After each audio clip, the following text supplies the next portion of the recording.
Hello everyone. In today's episode, we're going to discuss the 10% workforce cut that Elon Musk has done. Why is this 420 IQ move? What's next? So, let's start with the companies that has been around for a long time. And then we're going to come back to Tesla and why would possibly Elon Musk make such a move? Welcome, my friends. You are watching the Better Future channel, where we're all about spreading positivity, sharing knowledge, and having a good time together. So the latest news says that Tesla is going to slash more than 10% of its workforce. And it's all talked about that the total workforce at the moment is over 140,000 people. That means more than 14,000 people will lose their jobs. And of course, some of the positions that are going to be vacant are people that already told us earlier on that they will be preparing people to replace them. So it's not a shocking surprise. It's not something that is a sudden thing. It's actually something that is being planned. It's been done well. And also, even the senior president, Drew Baglino, has announced that he is supporting Tesla, and even after his departure, he's wishing all the best to the new employees that are coming, and he hopes them to drive Tesla towards the future. So some people just turn around and ask me, hey, Chris, why is this company, Tesla, cutting workforce? Maybe they're not successful. Maybe there is a demand problem. Maybe they have financial difficulties or whatnot. I've been listening for a while at different people, and I've been watching how different CEOs and companies are behaving. And I have to admit that there are a lot of smart people and they haven't really achieved much. So if an Elon Musk, a guy like him, a businessman that disrupts industries, is making a move like that, this will definitely mean something more, something deeper. And it usually follows up of something else. What I'm trying to say is that when we see the step now that everybody is talking about, usually there is another step that is coming. It's well planned and it's kind of already like in a secret master plan, and Elon Musk likes to do those. So for everyone who is worried that some of the people that are leaving Tesla either by their own will or they have been laid off, I don't think you need to worry that much, because in my hands I hold a book from Jim Collins and it's called Built to Last. In this book we can see crazy ideas about and explanations about why some companies that obviously had the same moments of power, the same time, the same financial stability, it's pretty much at the same time they started, and some of those companies went bankrupt, disappeared, we don't even know about them, and others became a global conglomerates. And this book specifically, this one here, is specifically targeting companies that have been around for over 100 years. So my question is, if these successful, highly successful companies, one of the few, we're talking about very little percentage here, are still around, how many of the employees into these companies are still working in those companies? My answer would be probably about 0. So a company is not about the people that work in it.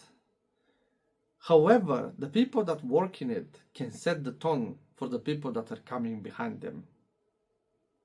Some of the main people that left, the ones that have achieved greatness, some of them have been there for like long time. There is a guy, I'll share in a minute, who's been with the company for the last 18 years. He's definitely set up a tone for the rest to take on the bat and continue the fight and the transition towards renewable energies. Elon Musk has been on the cusp of having Tesla bankrupted at least 2 times. So in the face of this, in the face of difficulties, the best of the best are learning great lessons. I'm looking into Tesla savings, and currently they have nearly 30 billion, yes, that's with the B, into their coffers. So what is the reason, if Tesla have enough money to sustain its workforce, what is the reason for them to remove some of it? And to me, it's very clear. The company has grown too fast. There will be some weak links, and there will be some links that just needs a break. Thank you so much for everyone who's done really well at Tesla and who is making the dream of the humanity of cleaner vehicles that are not polluting happening. And Godspeed for you guys. For the ones that has been let go because they haven't performed, I really hope that you're going to find something else, or perhaps sit tight and get into Tesla again. I'm sure if you work hard, you will be accepted with open hands. In the meantime, to slash a workforce, usually, or at least on Wall Street, means that the profit margins are going to grow and go up. Usually the investors from the institutional background really like this. But today I watched this, it was presented in the most negative way I could hear, and Tesla stock just went down. Somehow this is like a great time for me to start an investment portfolio. So brace for it, because I'm going to start another channel. I'm going to build a dividend portfolio. However, I plan to have few growth stocks into it. And guess which one is going to be my favorite? And number one, it will be Tesla for sure. One of the most innovative companies in the world, with some of the greatest minds that are currently walking on Earth, are participating in one or another way in Tesla. Because Elon Musk has SpaceX, Neuralink, and Tesla, he is sharing knowledge and expertise. And I believe that these great scientists behind Tesla and SpaceX can really build new technology, new materials, new way of building and manufacturing cars. Like and subscribe this video, and in the meantime, as soon as I'm ready with the next channel, I will let you know, guys. I will put it into the description on the next video, so you can join me there too. Now, we know that in China, electric vehicles are really taking over. They are approaching nearly 50% of all new sold vehicles of any type. So when we know that in China you have such a saturation, so many different electric vehicles, you definitely know that the competition is warming up and is heating up, and that's really good. And when you've got one country like China or like Norway that this thing is happening, then you definitely know that this is going to follow up into the rest of the world. It's just a matter of time.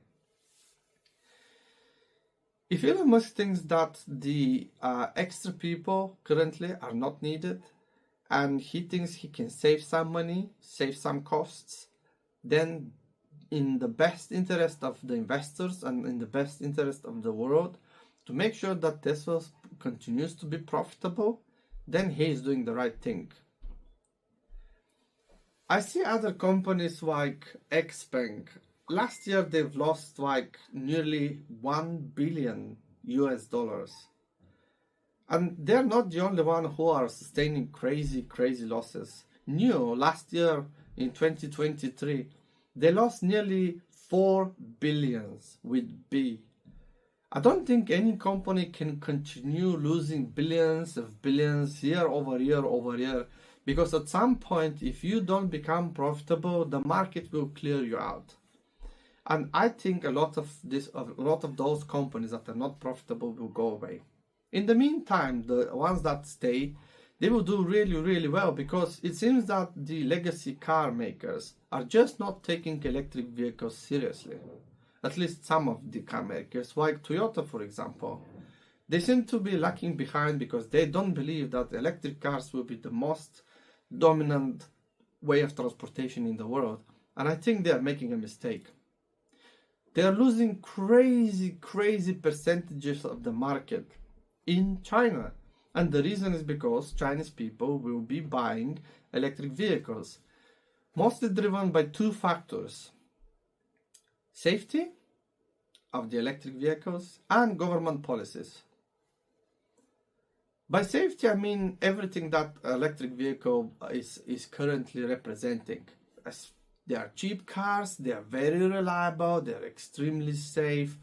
It's cheaper to sustain them, to maintain them, and to run them. Also, don't forget that China currently is the biggest producer of windmill and solar panels.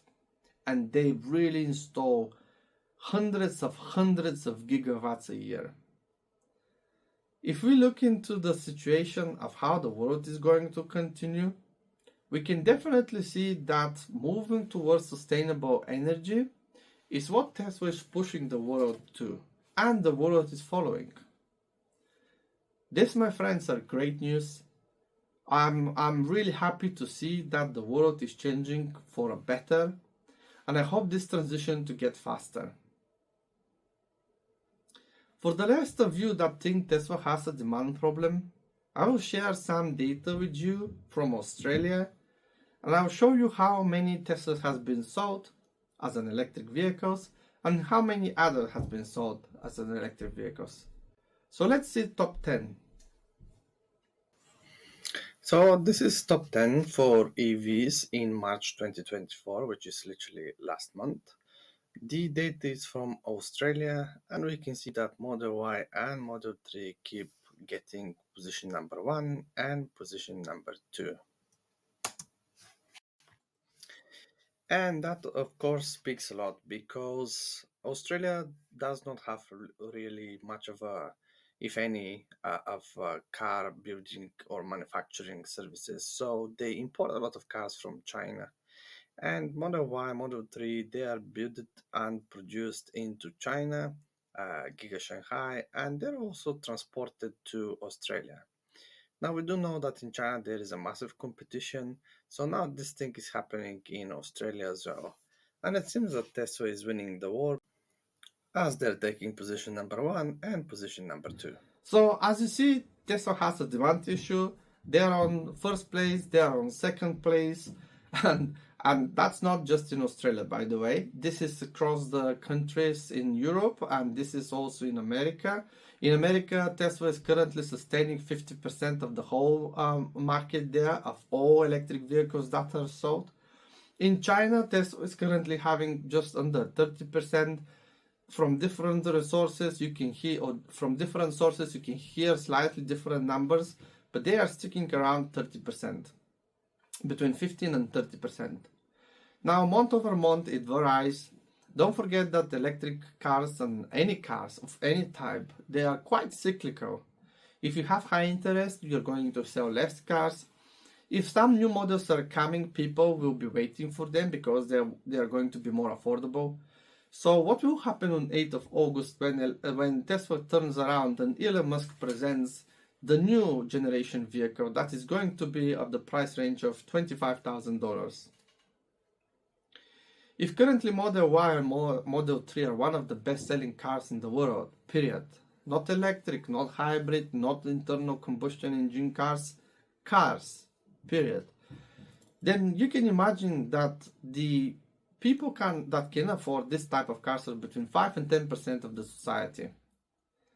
Moving towards the $25,000 electric vehicle with the technology that Tesla has will be a game changer for everyone. I think a lot of legacy automakers will have serious issues. Very, very tough times are coming for them.